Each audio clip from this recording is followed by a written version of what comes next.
Hello everyone, welcome to my YouTube channel Pragya Classes. In previous classes, we discussed profit, loss and discount concept and we solved some basic questions. हम लोगों ने previous classes में तीनों के concept को देखा था, profit, loss और discount होता क्या है, फिर कुछ questions solve किए थे basics.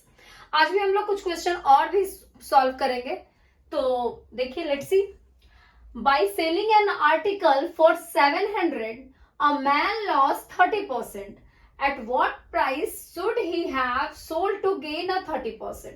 मतलब क्वेश्चन समझ में मैं समझाने की कोशिश करती हूँ कि एक मैन है, मतलब एक आदमी है जो एक आर्टिकल को 700 में सेल कर रहा है, सोल्ड किया है, जिससे उसे 30% का लॉस हुआ है, लेकिन उसी आर्टिकल को वो 30% गेन के लिए कितने में वो सेल किया, मतलब कितने में उसे इसी आर्टिकल को दोबारा से सेल किया. ठीक है, वो गेन के लिए, लॉस के लिए तो सेलिंग प्राइस दिया हुआ है, तो गेन के लिए सेलिंग प्राइस हम लोगों को निकालना है. ठीक है, तो मैंने इसके पहले जो प्रीवियस क्लास में आप लोगों को समझाया था कि 30% या 20% लॉस का मतलब क्या होता है, कि 100 में 30 चला गया, मतलब 100 में 30 का लॉस हुआ, या फिर गेन अगर 40% है या 30% है तो 100 में प्लस करना है. ठीक है, यहां तक आप लोगों का क्लियर है. चलो, तो एसपी क्या दिया हुआ है आपको, 700.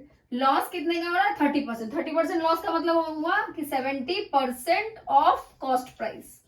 ठीक है, इससे कॉस्ट प्राइस की वैल्यू निकालेंगे हम लोग. तो 70% की वैल्यू क्या होती है, 7/10. आपको मैं करके भी दिखा देती हूँ. 7/10 इंटू सीपी. अब इसको कट कर दिया तो सीपी कॉस्ट प्राइस की वैल्यू क्या हो गई, 1000. अब ये जो कॉस्ट प्राइस की वैल्यू आई, इस पे हम लोग प्रॉफिट का या गेन का 30% निकालेंगे, दोनों एक ही चीज है. 1000 पे 130, 1000 ऑफ 30%, 130%. ठीक है, तो 1000 130 अपॉन 100, तो 1300 सेलिंग प्राइस तब होगा जब इस पे 30% का प्रॉफिट होगा. लॉस के लिए अब हमारा सेलिंग प्राइस 700 था. इसी क्वेश्चन को मैं एक और मेथड से आप लोगों को समझाना चाहूंगी, सॉल्व करवाना चाहूंगी. अगर आप लोग सबने तो राइट डाउन कर ही लिया होगा, तो इसी क्वेश्चन को एक और मेथड से समझते हैं. मतलब एक क्वेश्चन को बहुत सारे मेथड से बताया जाता है, तो ये भी इजी है और वो भी जो मैं बता रही हूँ वो भी बहुत इजी रहेगा, वो भी शॉर्ट है. तो क्योंकि टाइम, ये तो अभी मैं लिख के इतना बता रही हूँ, आप लोग अगर करने लगोगे तो इतना लिखने की भी जरूरत नहीं होगी. सेलिंग प्राइस क्या है आपका, ये अजम्पशन अप्रोच से मैं बता रही हूँ. ये नॉर्मल डायरेक्ट अप्रोच से बताया था डायरेक्टली, अब अजम्पशन अप्रोच से बनाएंगे हम लोग. सेलिंग प्राइस 700 रुपीज, लॉस कितने का हो रहा है, 30% का, मतलब एज्यूम सेलिंग प्राइस क्या हो जाएगा हमारा, 70, क्योंकि 30% का लॉस हो रहा है, ये एज्यूम है और एक्चुअल आपका दिया हुआ है सेलिंग प्राइस. अब प्रॉफिट के केस में आपका ये प्रॉफिट कितना है, 30%, तो एज्यूम सेलिंग प्राइस आपका क्या हो जाएगा प्रॉफिट के केस में, 130. ये भी एज्यूम है. ठीक है, अब इसको यूनिटरी मेथड से करेंगे कि आपका एज्यूम सेलिंग प्राइस अगर 70 है, एज्यूम ऐसे लिख दिया मैंने क्योंकि कंफ्यूजन नहीं हो, और एक्चुअल सेलिंग प्राइस आपका क्या है, 700 रुपीज. इतना आपको लिखना भी नहीं पड़ेगा, मैं तो समझाने के लिए लिख रही हूँ. ये लॉस के केस में. प्रॉफिट के केस में क्या है, एज्यूम सेलिंग प्राइस 130, और ये आपका क्या हो जाएगा, इसको निकालना है प्रॉफिट के केस में. तो क्रॉस मल्टीप्लीकेशन, एक्स की वैल्यू क्या हो जाएगी, 700 इंटू 130 अपॉन 70. इस केस में भी न्यू सेलिंग प्राइस हमारी 1300 आ गई. दोनों केस में आंसर सेम है, मेथड थोड़ा सा बस डिफरेंस है. और ये आपको ये लगा होगा कि एज्यूम एसपीएम ने मैंने 70 क्यों लिखा, क्योंकि अगर कुछ नहीं है तो कॉस्ट प्राइस आपका क्या है, एज्यूम कर लिया. कॉस्ट प्राइस को क्या एज्यूम कर लिया, 100 एज्यूम कर लिया दोनों केस में. तो कॉस्ट प्राइस 100 एज्यूम है, तो आपका मतलब एज्यूम सेलिंग प्राइस 70 हो जाएगा, क्योंकि इसी पे निकलता है लॉस या प्रॉफिट. फिर आपका एज्यूम सेलिंग प्राइस प्रॉफिट के केस में 130 हो गया. फिर उसको यूनिटरी मेथड से मैंने सॉल्व किया, आंसर 1300. क्लियर है, किसी को कोई डाउट. एक और क्वेश्चन हम लोग इसी टाइप का सॉल्व करते हैं तो थोड़ा सा और भी क्लियर हो जाएगा आप लोगों का. एक टाइप आप लोग, और इस टाइप के जितने भी क्वेश्चन, इवन आप अभी अपकमिंग एग्जाम कैट के भी होने वाले हैं, फिर यूजीसी नेट है, बैंक एसएससी, जिस भी एग्जाम का आप प्रिपरेशन कर रहे हो उसका कोई आपका प्रैक्टिस सेट या फिर आप क्वेश्चन बैंक कुछ भी बना रहे होगे, तो इस टाइप के क्वेश्चन को आपको निकालना है और आपको सॉल्व करना है। ठीक है, एक और क्वेश्चन लिखो, ज्यादा क्लियर होगा। इफ अ वॉच, मैं बोल भी रही हूँ क्योंकि राइटिंग में अगर कुछ प्रॉब्लम हो तो आप सुन के भी लिख लो। If a watch sold at ₹60, there is a loss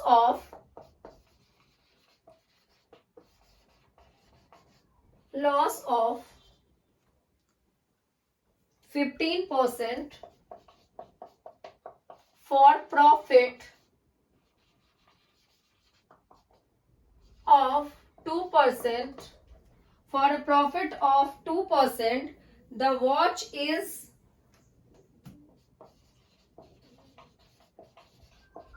to be sold at.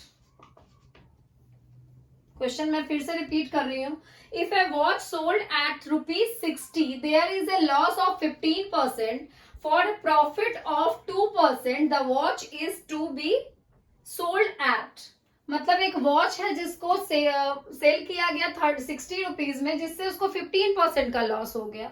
Again उसको फिर से 2% के प्रॉफिट के लिए वो कितने पे सेल करेगा। तो एक ही मेथड से, मतलब दोनों मेथड तो मैंने समझा दिया है, तो पहले एक मेथड से इसको देख लेते हैं। सेलिंग प्राइस आपका क्या दिया हुआ है 60, लॉस कितने का हो रहा है 15%। 15% का मतलब 100 में 15, तो मतलब 85% ऑफ कॉस्ट प्राइस। ठीक है, तो 85% ऑफ कॉस्ट प्राइस, तो कॉस्ट प्राइस की वैल्यू क्या आ जाएगी, इसको अगर आप कट कर दोगे तो कॉस्ट प्राइस की वैल्यू क्या आ जाएगी आपकी 60 × 20/17।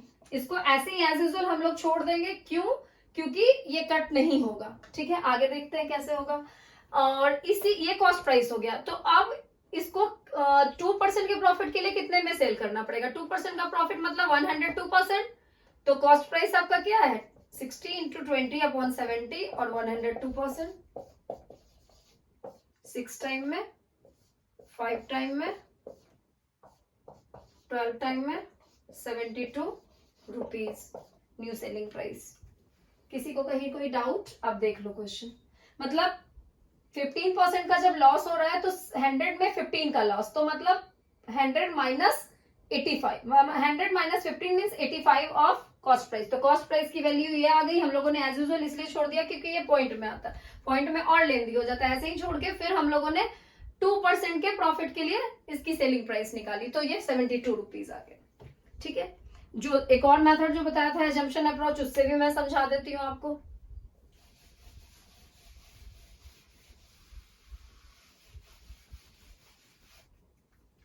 सेलिंग प्राइस ₹60, लॉस कितने का हो रहा है 15% का। तो एज्यूम सेलिंग प्राइस, मतलब एज्यूम आपका यहाँ पे कॉस्ट प्राइस तो 100 है, आपको मैंने इसके पहले में भी, इसी के पहले वाले क्वेश्चन में भी समझा दिया था। तो एज्यूम सेलिंग प्राइस क्या हो जाएगा आपका 85, ये लॉस के केस में।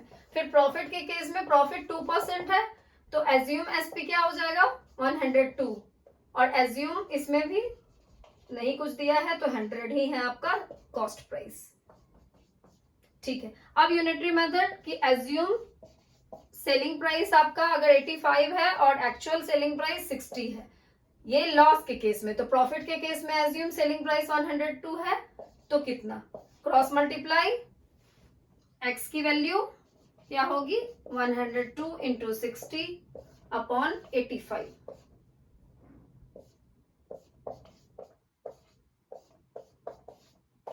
इसमें भी ₹72 सेलिंग प्राइस आ गई। दोनों मेथड में सेम है, स्टेप भी ज्यादा नहीं है, आपको जो इजी लगे आप यूज कर सकते हो। दोनों में सेम, एक में यूनिटरी मेथड यूज किया है एजम्पशन करके, मतलब कॉस्ट प्राइस को 100 मान लिया और उसमें डायरेक्ट निकाल लिया। तो आपको जो इजी लगे आप कर सकते हो। और इस टाइप के क्वेश्चन आप वीडियो को पॉज करके आप इसको खुद भी सॉल्व करने की, हमेशा जब भी मैं एक टाइप का क्वेश्चन बताऊं, जब आपको नहीं मालूम है तो आप पूरा देख लो, और अगर मैंने एक बता दिया फिर दूसरा क्वेश्चन बता रही हूँ तो आप उसको पॉज करके खुद से ट्राई करो। खुद से ट्राई करोगे तो आपके डाउट्स ज्यादा क्लियर होंगे। और फिर इस टाइप के क्वेश्चन, जैसे ये टाइप मैंने टाइप 3 के 2 क्वेश्चंस बताए, उसको 2 मेथड से बता दिया, एक मेथड वो था और एक मेथड ये है, ठीक है। तो 2 मेथड से बताया मैंने क्वेश्चन को, तो जो मेथड इजी लगे उसको, अब इस टाइप के क्वेश्चन को इतना सारा सॉल्व कर लो कि आपको कहीं से कोई डाउट नहीं हो। आप कहीं भी इस टाइप का क्वेश्चन देखो आप सॉल्व कर लो, ठीक है। और अब अभी एग्जाम्स बहुत सारे अपकमिंग आने वाले हैं, किसी का होगा भी, किसी ने फॉर्म भी फिल किया होगा, तो सबको मेरी तरफ से पहले से एडवांस में ही गुड लक है कि आप लोग बहुत अच्छा करो और बहुत फैंटास्टिक एग्जाम को एकदम बिल्कुल अच्छे से दे करके आओ और सारे कॉन्सेप्ट को स्टेप बाय स्टेप क्लियर कर लो। Thank you so much.